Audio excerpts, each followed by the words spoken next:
All right, There you guys, go. it looks like we are live now. It is Wednesday night. It is time for another weekly installment of Conversations with Cougars. And I've got my former neighbor, Dr. Benton Mhm. Emblem from Birmingham, on as our guest tonight. Good evening, Benton. Thank you for making some time for us. How you doing? I'm great. Thanks for having me. Yeah, that was quite a while ago when I lived right there across the street from you guys on Selkirk.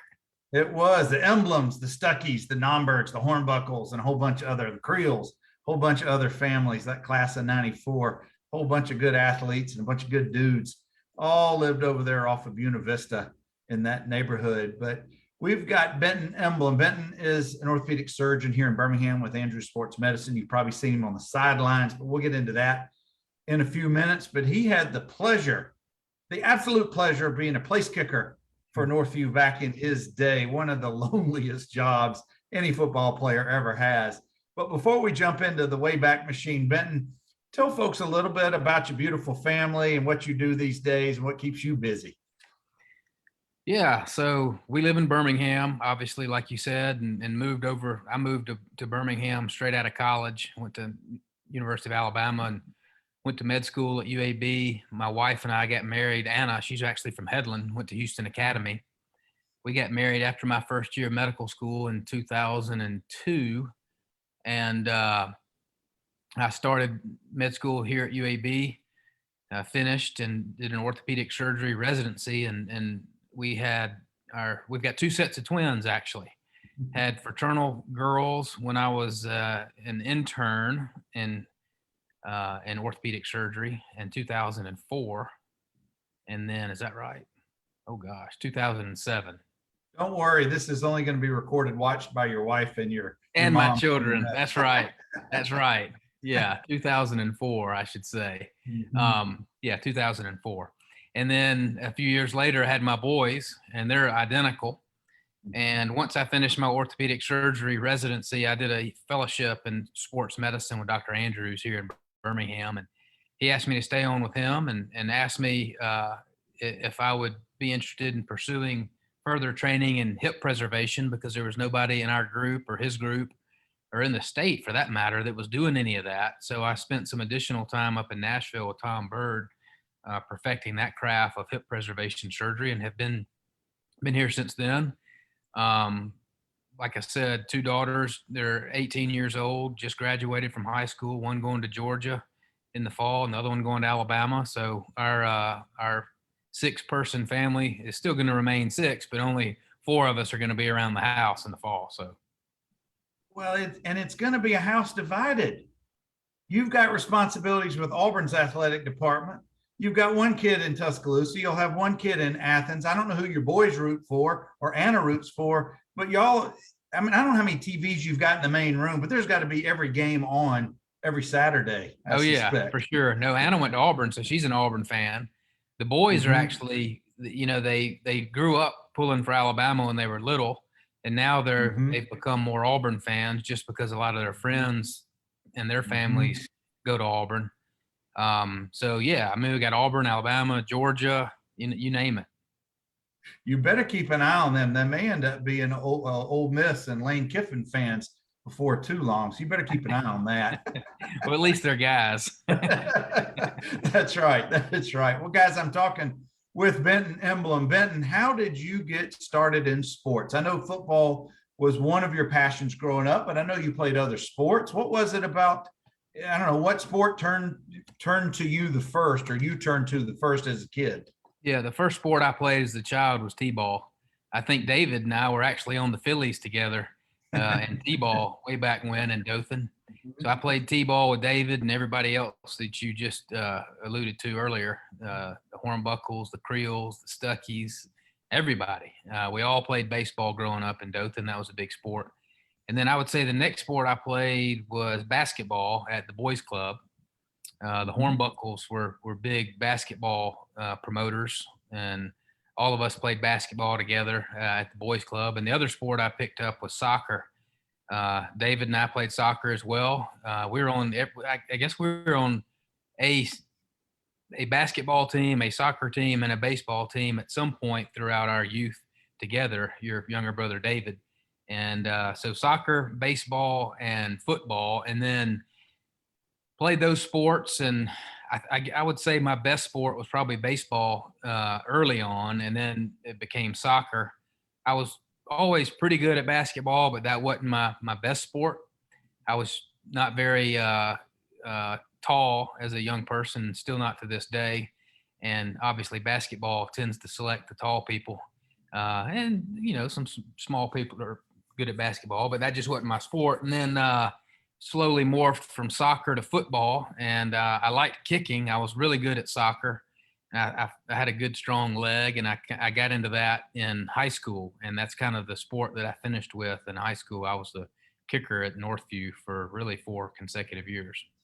Yeah, and I think that's kind of where you made your mark sports wise, at least in my eyes, in Dothan growing up. But there back then, we had the Lopez family. Alan and Clark and Mark were all brothers ahead of you. Clark and Alan were on either side of me age wise, and their dad coached those soccer teams for so many years. And I've had the boys on and Dr. Lopez, but there weren't much by way of instruction for kickers. So how did you hone your skills? Did you go to any camps, or were there any coaches around at that time? Not really. I think most all the place kickers back then, well, I guess Larry Roberts was the kicker with you, right? He was before me. He was before you, and none of them back then kicked soccer style. They kicked straight on. So you would get the guy that had the strongest hips and legs, and put a square toe on him and just have him boot it. Yep. And then that kind of started changing when soccer became popular in the South, really. It was always more of a northern and West Coast kind of sport. And then it became popular in the South when I was, in elementary to middle school. And then you started having all this soccer talent that could actually kick a football. So the football kickers became soccer players. So we all knew how to kick a ball soccer style and had the power and strength to do it. But like you said, we didn't really have a coach, in practice, we were just kind of given a bag of balls and go over there and kick. And when we start doing our field goal drills and kickoff drills and all that, we'll call you, which made it kind of nice because you kind of got to train at your own pace as long as you were doing well. Yeah. If you were missing everything, I think they would quickly find a coach for you, and it would probably be like the strength coach or somebody like that. So that's right. That's right. It's almost a mentality back then, and this is no knock on the coaches. This is just the way it was. To the kickers and the holders, snappers, whatever, stay out of our way until we need you. Go to the other end of the field, stay, to yourself. But at what point in your mind, Ben, did you feel, and maybe you always felt this way, as part of the team? Because you're not mixing it up, hitting with everybody. I assume you're working out and doing all of that stuff, but for the most part, you really are isolated at the other end of the field, or maybe even in a whole different field together. Yeah. But to you, did you always feel part of the team during those practices, or how did that play mind games with you, if it did at all? No, it didn't really. I think a lot of it was, we had so many friends that were on the team that, automatically you had that connection to your teammates just because we were friends. If I'd have been an outsider that didn't know anybody and came in and did that, I think it would be a lot different. Of course, we quickly grouped together at the end of practice when we had to run sprints. So I guess that's probably when I felt the most physically a part of the team, was at the end of practice when we were running sprints. And that's probably when they're yelling at you to slow down because you had all the energy that they had already expelled. Well, I knew better than to try and show them out. Well, I've got some Cougars rolling. Oh, Warren Reeves is with us. We got Jared Andrews is here. And guys, I can't see everybody who's rolled through, but thank you for stopping by. I've got Benton Emblom with us here tonight. Benton, let's talk a little bit about transitioning out of Girard into Northview. As we mentioned, my brother, Andy Stuckey, a whole bunch of you guys all grew up together in the same neighborhood. And I think everybody ended up at Girard. You guys had some really good teams. I think that 8th grade team, the basketball team, may have won the city championship. So it was a really good group of athletes and friends. But when you leave the smallness of the middle school and you come over to the high school, and I know your mom being an educator for all those years, had you had any experience or exposure to Northview itself before you entered the school? Did you come over and have preview day or anything like that? No, it's funny because one of my daughters just finished orientation at Alabama about 2 weeks ago, and I have a good memory, and I do not recall going to orientation at Alabama when we went to college. We just didn't go. We just kind of signed up for classes and showed up. Now, they probably had orientation, but we didn't choose to go. Mhm. Likewise, we didn't have any preview day at Northview. We just kind of showed up the first day of school. Um, me, David, Andy, really everybody we hung out with had older siblings or friends of siblings that were already there. So it kind of made it somewhat easier transition.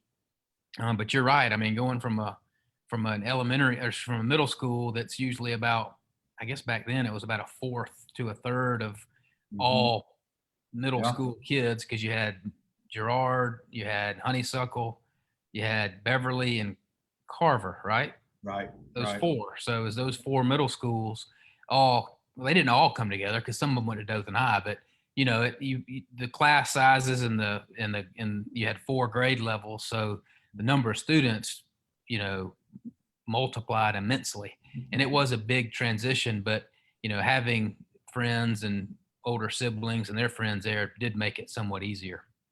Well, with you playing a team sport, you automatically had your group or your class, a clique, if you will. I don't know if that's the right word, but you had other guys on the ninth grade team who you probably spotted in the halls. So belonging to an organization like that, I think helps the transition a little bit, but still it can be intimidating when you've got to walk from one end of the campus to the other and you only have 5 minutes. You got to stop at your locker, but somehow we all make it through. It's just, that freshman year, just like you see in TV and the movies, I don't think it's nearly that glamorous. It really is pretty mundane. But with you playing a sport, maybe that helped a little bit. I don't know. Did that ever factor, or did you ever think about that aspect of it? No, it absolutely did. And when I was in ninth grade, the varsity football team had one kicker. It was Jinsu Park, Mm-hmm. and I was the ninth grade kicker. They didn't have a JV kicker, and I was able to kick the ball. And the varsity team, Coach Parrish was the head coach at the time. Mm-hmm. He said, "Go get that Emblem boy and bring him up here and let him kick with us, because we've only got one kicker and we don't have a JV kicker. Uh-huh. And if Jinsu were to get hurt, we need somebody." So I went up to practice one day and kicked some field goals and kickoffs with them, and they asked me to dress out with the varsity team as a backup. So as a ninth grader, I dressed out with the varsity. I played with the junior varsity and played ninth grade. So I had a ton of teammates that I kind of became Yeah. friends with right off the bat, because the school year starts with football. So the day one of school, you're already out there practicing. So that was also a big help, That being was that. involved with those three different teams. I was going to say, man, that gave you instant credibility across all those grades. It really did. You didn't have to do anything. The fact that you're up there, your ninth grade teammates are jealous. Your other, everybody else is, man, look at this young guy up there. Were there any other ninth graders? Do you remember anybody else come up and fill any of those roles? Not that year. Mhm. Not in my group. There wasn't. A couple years later, a guy by the name of Sean McCorkle, they actually Oh, sure. asked him to come up and return punts and actually hold for field goals. Yeah, Sean has been on the show, and if you guys don't recall, he ended up at Florida State baseball and football. Heck of an athlete, great player. I want to welcome Coach Josh Parrish has stopped by tonight. Thank you, Josh. Hope you're doing well. Love your pictures from the beach. Benton, let's talk a little bit about, with your mom being an educator, your dad being a physician, how did their roles help shape, I guess, you academically and you heading into medicine as a career? Yeah. So actually, my dad is a retired dentist, and I didn't have any interest in that. I mean, I never, not 1 minute, inquired about what he did. I just didn't really have any interest in doing anything from a dental standpoint. Um, it's one of those things as a parent now for me, when my children were younger, I always thought how challenging it would be to get them to develop study habits and whatnot. And we hadn't done that. Our daughters, for example, we didn't have to tell them to study or to, prepare for a test or get something done on time. I think it's for most people, I think they just they're either that way or they're not. Certainly you can kind of promote it and foster that type of work ethic and whatnot. But I think it was one of those things where I was just always real type A and motivated and wanted to do things right and didn't want to get things wrong.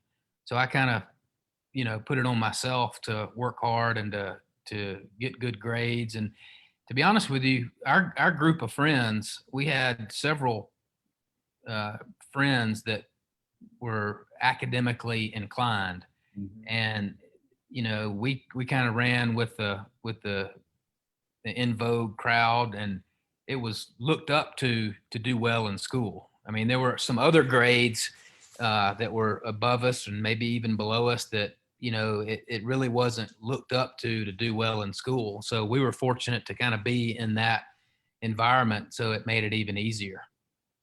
I was going to say you kind of had a little bit of peer pressure there subconsciously, because all those guys we've been naming, and I know there's a bunch of girls who we hadn't named during that y'all's age range, were all academically oriented and just excelled in the classroom. And Benton, with you coming up through school, I want to talk a little bit about the academic side for just a minute. And Shirley C says to tell you hello. Miss C is usually here every week, and we sure appreciate that. And Laura Sermon Hatcher, thank you, Laura, for coming and listening in a little bit with Benton Emblem. Benton, were you the kind, you've already partially have described this. Did you enjoy school from an academic standpoint growing up, or were you just, you knew you had to get it done in order to achieve whatever other goals, or was it something you kind of looked forward to? There were a couple subjects that I really enjoyed and thought were fun, that it was a challenge and I enjoyed doing that, math and science in particular. I did not like English. I did not like writing. And I didn't particularly like foreign languages. Those were fairly easy classes, but I really did enjoy math and science. I never took my mother's anatomy class. And to be honest with you, I don't like biology. And you would think, how does a doctor not like biology? Well, what I do is very tangible and visible. Okay. Biology, for the most part, is microscopic. And I like, tangible problems. And math and science, for that matter, aren't necessarily tangible, but you can actually solve the problem on paper and start at the beginning of a problem and reach an endpoint. And that's kind of a task that you can complete. So I enjoyed that. I mean, I would get a math problem and I enjoyed taking that problem and solving it. So at that point, I didn't know if I was going to go to medical school or what. In the summers, I always worked in construction and really enjoyed framing houses and wiring houses, and even enjoyed plumbing, and thought for a bit there that I wanted to go into engineering and some form of civil or mechanical engineering. And I always look back to this day and wonder, what I would have done if I did that. I don't have any regrets doing what I do. I just one of those that always had multiple interests. But the thing that kept me out of that is I'm so hands-on and so particular that I couldn't ever entrust anyone other than myself, for the most part, to execute a problem that I had kind of solved. So, for example, if you put together a plan on how you're going to design a structure and actually implement your design and build it, I wanted to actually be building it too, and not relying on someone else, or not even being able to see it come to fruition. So that kind of turned me off from engineering, because I didn't feel like I'd get that hands-on experience. And so I went into medicine, and orthopedics in particular is very task oriented, and you can actually fix the problem and solve the problem yourself with your own hands. I didn't want to give the impression that I don't trust anyone. I certainly trust others and have a very good staff that work with me, and whole office staff is very good, but in terms of being involved in the execution of a plan, I really like to be front and center on that. It's not surprising that you gave the math and science your attention. It's that attention to detail.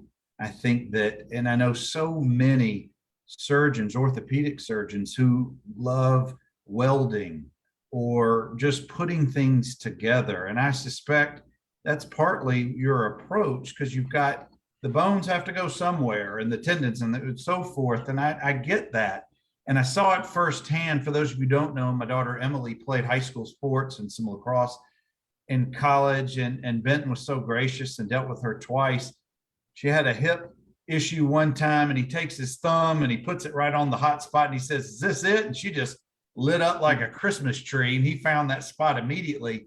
But even more so, when you repaired her labrum in her shoulder and got her back on the sports field and enabled her to finish her high school career and on to college. And we're gonna and playing college, and we're gonna get to that part in a few minutes, Benton. But I'm not surprised at your enjoyment of math and science, of fixing problems and seeing them all the way through. Now I want you to take that part of your brain and talk about kicking, because I know a lot of kicking is muscle memory. I get that part. You're doing the same motion regardless of the distance.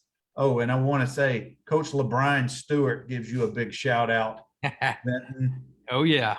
And we got, Preston Hatcher. Thank you, Preston. State champion Preston Hatcher in the house. Coach, thank you for stopping by. Benton, let's talk about the art of kicking. It's not always how hard you swing that leg through. In fact, I doubt it. That's much of it. It's got to have some of that science and math part of your brain. So share a little bit about your approach back in the day and how you hone those skills in high school. Yeah, it's kicking a football, soccer style in particular. Obviously, it's very much like kicking a soccer ball, but it's also very similar to hitting a golf ball. And most people think to hit a golf ball further, you have to swing harder, which is not true. It's all about efficiency of the golf swing and compressing the ball and hitting the ball in the right spot, and not losing efficiency by coming across the ball. It's just like physics. You don't want to have any horizontal vector component. You want it to be straight in line with your target so that you don't lose any kinetic energy to make the ball go. And when I was kicking, we had tees. Nowadays the college kids don't kick off a tee anymore. You can't do that. High school kids still can. So the style of kicking off a tee, really, you had not only had to get your stroke right, but you had to get the height of your foot in the right position, because you could be too low or too high. So at first thought, you would think kicking off a tee would be easier, but technically it can sometimes be harder because you're trying to hit something in space as opposed to just coming straight down to the ground. But anyway, I think that the scientific aspect of kicking was all about compression of the ball, trying not to lose any energy to the side and keep it all in line with your target. And really, everybody puts a lot of emphasis on the laces. If you hold the ball, if you kick the laces, to be honest with you, it really doesn't matter. It really doesn't matter if you kick the laces. It's not going to take anything off the ball. So again, I think it's like you said, it's repetition. It's just like the golf swing. You got to be efficient in terms of energy transfer, and just practice and be consistent more than anything. And how much of that was self-taught during your high school years for your kicking, versus did you have any instruction at camps or any local kickers or coaches who maybe they were well-meaning and wanted to come out and help, but may or may not have had some of the experience they really needed? Well, technically, I think my coach on paper was Coach Singletary. Eugene. Awesome. And Eugene, awesome. He was also considered the athletic trainer. Right. Right. These days, every school pretty much has an athletic trainer, and ours was technically Coach Singletary. that was Budgets just, were a little different back then. oh, for sure. And that was Yeah. just basically a title on paper. But Mhm. so I learned to kick basically playing soccer. And then you mentioned the Lopez brothers. I Mhm. would practice kicking at Houston Academy, which was right across the street from their house. So Right. oftentimes they would come over and we would kick together, and they were older than me. So I would obviously get some instruction from them. And then I would go to some kicking camps in the summers. I went to the Florida State camp one summer. I went to the Alabama camp another summer. In fact, I did the Florida State camp twice. So 3 different kicking camps over a 4-year period. And then the rest, like you said, was just kind of self, I would call it self maintaining. Mhm. You just maintain the skills. Once you're about 10th, 11th grade, you're not really learning anything new. You're just building on what you already have developed. Yeah, we didn't have YouTube. We didn't have all these self-help videos and Right. instructional things. It was more getting out and doing and tinkering and then learning just that skill over and over. Ben, did you ever, and we're going to talk about your Northview years in just a second, but did you ever entertain kicking in college? Was that something that was appealing to you, or did you ever think about that? So I was recruited by a lot of colleges Mhm. to kick and some big schools. I mean, I got, a lot of interest from Florida State and North Carolina and Clemson, Auburn, Troy.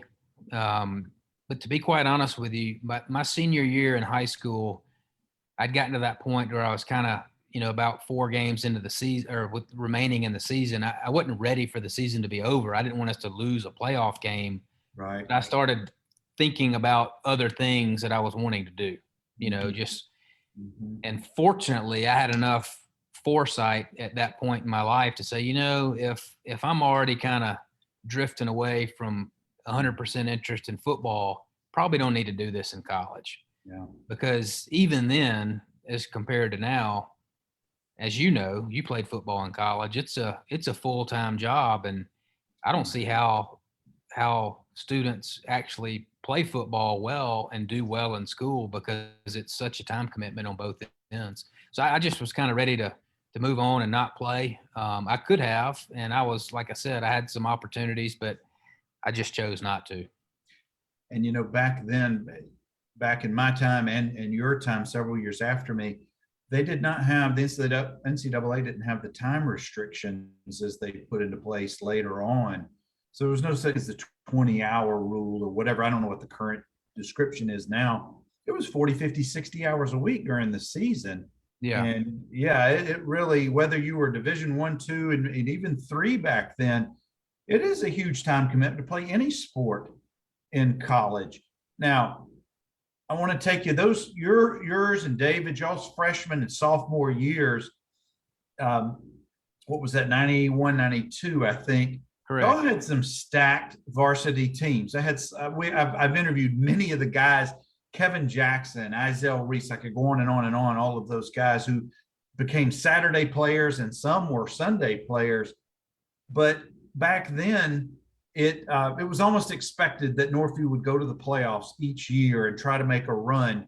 And those teams, I mean, I'm sure you guys had some fun on those teams, even for the kickers and the holders. But share a little bit about some of your memories of whether it was game action for you or the pep rallies. What are some things that you still that maybe now you've told your kids these stories so many times they're telling them back to you and they remember them better than you do at this point. But Oh I yeah, know for you've got sure. some good stories. Yeah, I mean, like you said, I mean, every year it was a guarantee that Northview was going to be down in Mobile playing Viger or one of those schools deep into the playoffs. Usually it was going to be in the quarterfinals, if not the semis. And we did that all 4 years while I was at Northview. I remember my sophomore year, we went deep into the semifinals and lost to Viger, I want to say in overtime down in Mobile. And it was like you said, it was a lot of fun. We had some really, really, really good athletes. They were really good games. And, one thing I remember is how well the Northview crowd would always travel.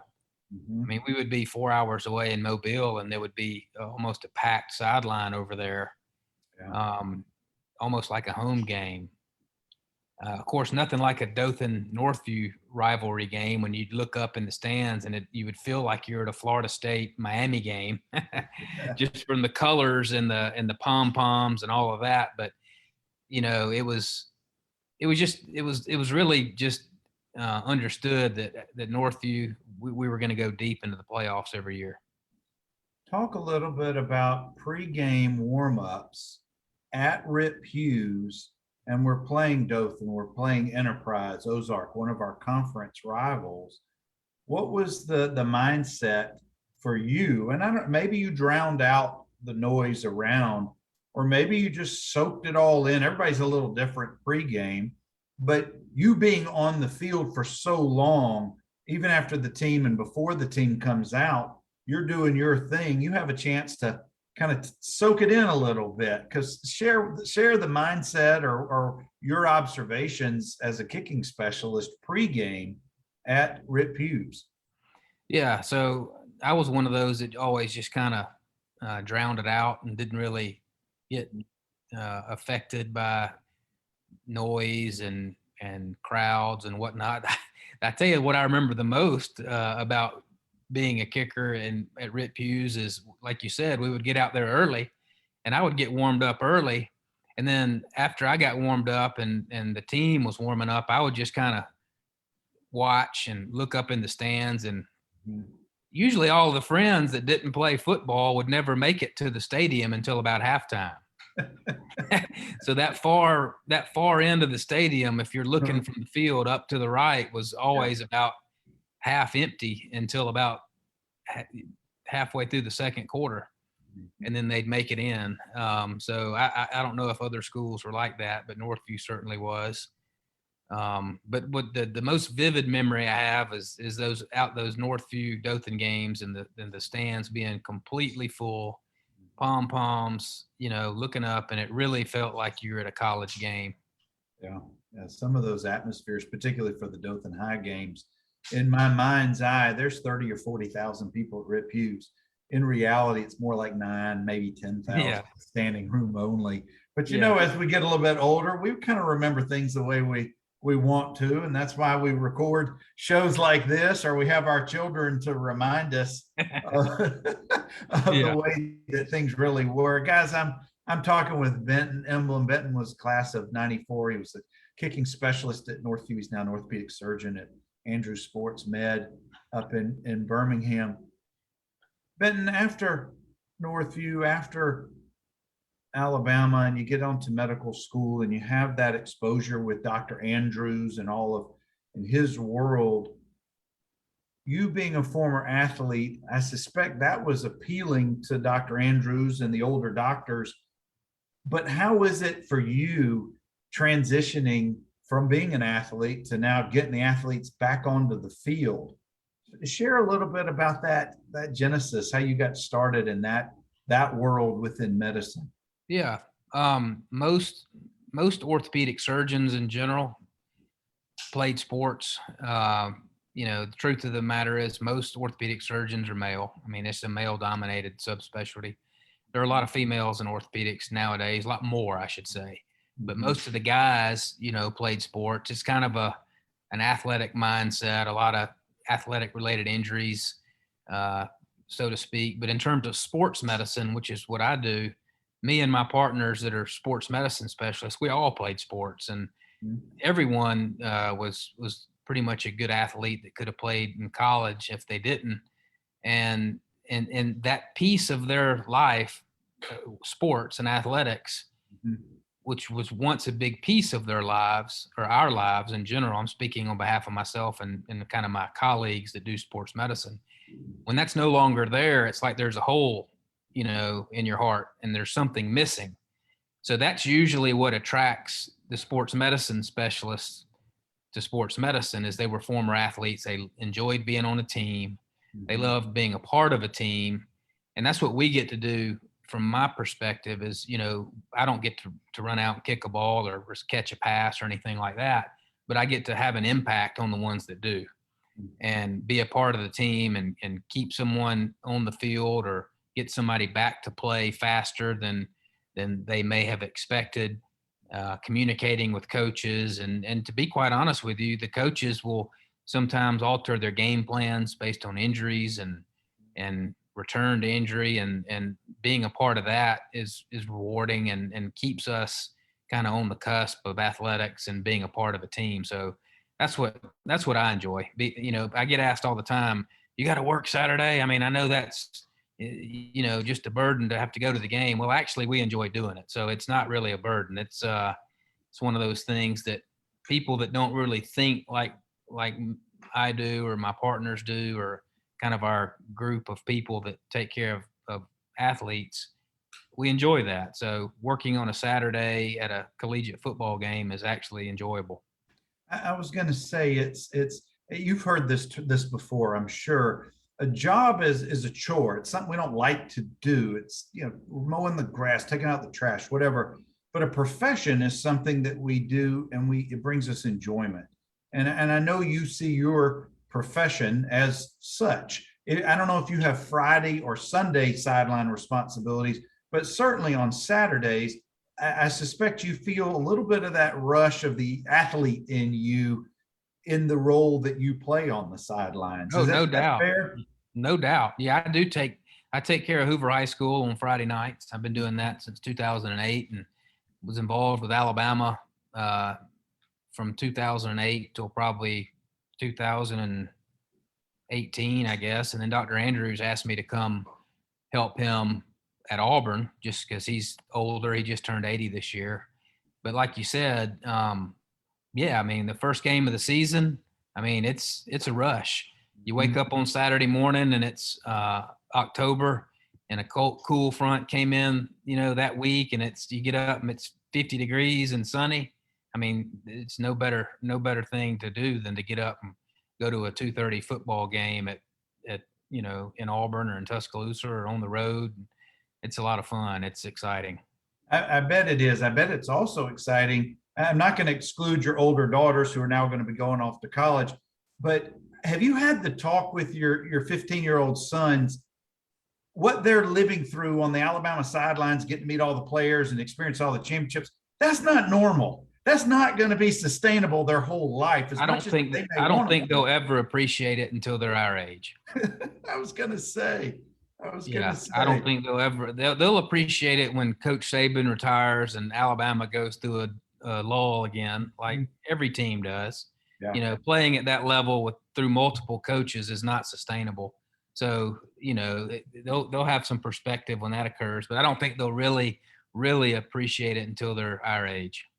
I know they soak it in. I know you love them being there with you as well. Speaking of another kicking specialist from Dothan, Coach Randy Hicks says to tell you hello. Oh yeah, he was a kicker. He kicked with that square toe. He was, and he was the coach of Larry Roberts back in the day in the early years at Northview. He must have coached him well. I'm sure he did with that square toe shoe. I want to know where's that shoe, Coach? Where did it was in a bag when I was in high school. It was in Coach Singletary had a bag and had that square toe in there, but it never was used. I guess it was just like an old mouthpiece or something. So gross. Hey guys, I'm talking with Dr. Benton Emblem, and we're just running through some days. I want to talk about the modern athlete. And I know you're in the heart of it because you see them every single day, whether it's a minor issue or a career-ending issue. And I know you run the whole gamut. But and I've got several topics we could talk about, but we only have a limited period of time. I want to talk about overuse injuries. I've heard Dr. Andrews, I've read his Monday morning quarterback book, that and share with me your insight that the rotation of playing different sports or resting between seasons, as opposed to the kid who only plays baseball 365, never takes a day off. What are the benefits of rest? What are the benefits of changing sports as opposed to the kid who is just single focused as a 12 or 13-year-old and only plays that sport year round? Yeah, I mean, we see it all the time, and the benefits of rest are to keep you out of the operating room, no doubt. And we didn't see this many injuries when we were coming up, and the reason for that is we all played multiple sports, And if we didn't play multiple sports, there was very defined a season. So when you played football, for example, it was like, August to October, November, okay, at the most. And then you could play basketball and then move into baseball. If you played soccer, some had spring soccer seasons, others had fall seasons.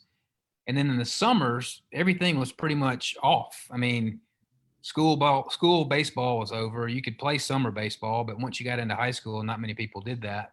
So you'd have at least a couple months in the summer to rest. I mean, obviously do off-season workouts or whatever sport it may be. But that's why we didn't see as many of these injuries, because we had downtime, the seasons weren't as long, and we played multiple sports. So when you see a kid that's 13 years old that's already specializing in baseball, for example, there's probably about an 80% chance they're going to have some form of an arm injury in their young career. And Dr. Andrews always would tell parents, they would say, what's the best thing we can do to prevent an injury? He'd say, play another sport. So that they want something like a medication or a therapy regimen or something like that, but that's not really what they need. They need to just play another sport and rest, certain muscle groups so they don't develop those overuse injuries. Is it still the trend that Tommy John surgeries are being done at much younger age pitchers? Or is that starting to maybe reverse itself with the education you guys are providing? It's starting to reverse itself a little bit because of the education, but I mean, heck, I've done Tommy John surgery in a 12-year-old, which is 15 years ago was unheard of. 20 years ago, it was just college and pro athletes. And then now I would tell you that the pendulum has swung and most of them are late high school, early college. That ultimately undergo elbow surgery like that. But yes, fortunately, with education and just getting the word out and coaches actually buying in, most importantly, and to be quite honest with you, parents being educated not only from doctors but from coaches and therapists and other sources, it has helped. But you always have those parents that just don't see it that way. Yeah, their little Johnny's going to make it straight to the pros. Yeah. Every generation athletes are bigger, faster, and stronger. The equipment is better. The science is better. Everything is more knowledgeable, but also I suspect is that expectation by a lot of parents and maybe on some of the kids too. Maybe that's how focused they are. But I've just always been under the impression either to rest between seasons or to change it up, go play another sport. Don't keep swinging or throwing, whatever it is that you do. From a football standpoint, from a high school level, what injuries are you still seeing just too much of coming through your clinic? I mean, the football injuries really hadn't increased, so to speak, because most football injuries are traumatic. They're not overuse. The kind of the garden variety football injuries are going to be ankle sprains, hamstring strains, ACL tears, and shoulder injuries, dislocations. And those have been pretty consistent throughout the last 20 years. It's the elbow and shoulder injuries that we see in baseball that have really gone up tremendously in the last 20 years from specialization overuse. Jordan Spieth didn't even specialize in golf until he was either a junior or senior in high school. So he played. Yeah, he's doing okay now. Yeah, he's doing okay, and he's never injured because he's developed his body in multiple different sports, and so he's not overloaded one way or the other. So that's probably the best thing he could have ever done for himself was to play other sports. And I'm certainly not a golf expert, but he, to me, doesn't have the violence in his swing or his game that, say, Tiger does or did. And I don't know how much of his injuries, Tiger's, and I don't mean to get off the topic, are sports related versus his other part of his life, but it just seems like his swing was just quite violent, in my opinion. But anyway, that's just my observation. Ben, I want to get back. We've got just a couple more minutes, and I appreciate your time. You had described earlier when you realized 2/3 of the way through your senior year, this may be it. for me. I'm going to finish out my senior year of sports, and that'll be, I'm not going to play on the collegiate level. But that was something you made. That was a mature 18-year-old or 17, however you were at the time, decision that's pretty rare. Most kids do have aspirations of the next level. And this is where I want to ask your observations in your profession. Do you ever have to have those conversations with families that, given the type of injury that they have, they may need to consider what's next in life and not continuing that dream of sports? Absolutely. I see it all the time. And I had a kid today, just very similar situation. He wants to play in college, and I think he can. And he felt like when he injured himself that his career was over. And so, kind of to the contrary of what you just kind of led in with, we have those discussions about, no, your career is not over if you work hard and stay focused and motivated. Your injury is certainly fixable. And if you're able to do things the right way, you can certainly go back and play. So we see that as an important role for us to kind of help keep some of these kids focused and, keep them true to their aspirations. But to the opposite of that, some kids have really bad injuries that going forward and trying to continue to play would be detrimental to their overall health, particularly 10 years removed from high school. So those discussions are certainly have had to be had at times. And that's a hard thing to do. But to be quite honest with you, most of the kids that have bad injuries, they know they're hurt, and they may be in a little bit of denial, but it's not as difficult of a discussion as you may think. Well, I was going to say, as hard as those conversations may be, and you kind of beat me to the punch, because I was going to, you got me on that. I had a great follow-up question. Was the other end of the spectrum where you have gotten them back physically, maybe even mentally or emotionally along the journey? I realize that the physical aspect is really what you're there to fix, but maybe the other parts come in with just the counseling that you do and the conversations with the families, that you're catching them. They're seeing you probably at their lowest, most stressed out time of their young lives as an athlete. But then you, whether it's surgery, rehab, whatever it is, you get them back on the journey, get them back on their trail. And I bet those are good conversations along the way for you and for the kid. Oh, absolutely. Like I always tell folks, I mean, what we do surgically is about a third of the equation in terms of returning to sport from injury. The other third is the rehab perspective or the rehab approach. And then the other third is the mental side. And some kids are very mentally strong and it doesn't really phase them that much. And others, it's tough. So you take a picture, for example, that they have Tommy John surgery and they make it back in 10 months. And then the same operation on the same position player may take 2 years. And there's just that psychological side of things to where they don't trust their elbow. They're scared they're going to get hurt again because they don't want to go through it again. And that's rightfully understood. But yeah, I mean, there's a lot of those discussions that we have to have in terms of righting the ship from a psychological standpoint. Oh yeah, I bet that confidence building takes a long time for a lot of those athletes. Yeah. All right, I want to get back to Dothan. This is our last little segment. I want to talk about growing up in Dothan in the 80s and the early 90s. Dothan hadn't grown, in my mind, that much. You'd have more perspective with family still down there. But growing up in Dothan, you could, in the 80s and I suspect in the 90s, you could ride your bike across town or wherever you needed to go. You didn't have to lock your car doors. But share your experience a little bit.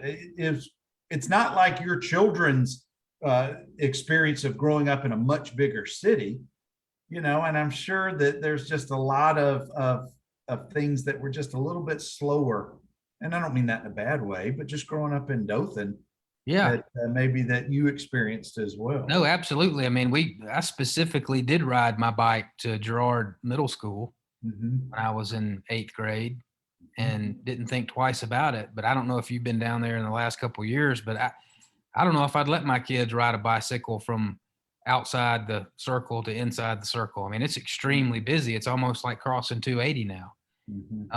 And shoot, my dad and I actually rode bikes out to 231 South there was a Walmart out there close to where they have the Peanut Festival now. And that's a long ways, and there's a lot of traffic there now. But yeah, I mean, it's certainly changed. I don't get down there much. But you know, like you said, back when we were growing up, things just kind of seemed to move a little slower and were less, volatile, if you will. I mean, you know, there was just less moving parts, it seemed like. Well, we didn't have internet. We didn't have social media. We just had other ways to occupy ourselves. And I mean, how many countless games of various sports did you play in the yards in the neighborhood, or basketball at the Stuckies, or you name it? I mean, That's all we did. We didn't have cell phones or internet or anything like that. I mean, that's not a shock to anybody. Everybody that's on this video stream right now can relate. We didn't have any of that, and neither did anybody else on this video. But that's all you did was play sports. You know, I mean, fortunately, drugs and alcohol weren't big players back when we were growing up, and sports certainly kept us out of that if they were. But yeah, I mean, I think it was a great place to grow up. Sports were very important. The families really promoted and advocated everyone to play sports, and that's what brought us all together and kept us out of trouble and made us who we are, really.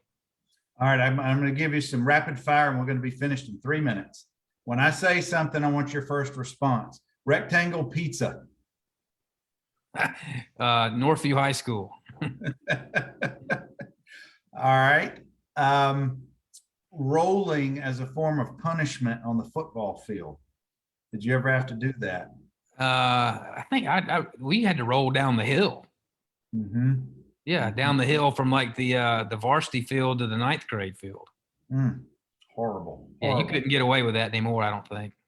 Bus rides from Rip Hughes back to the school after a big win.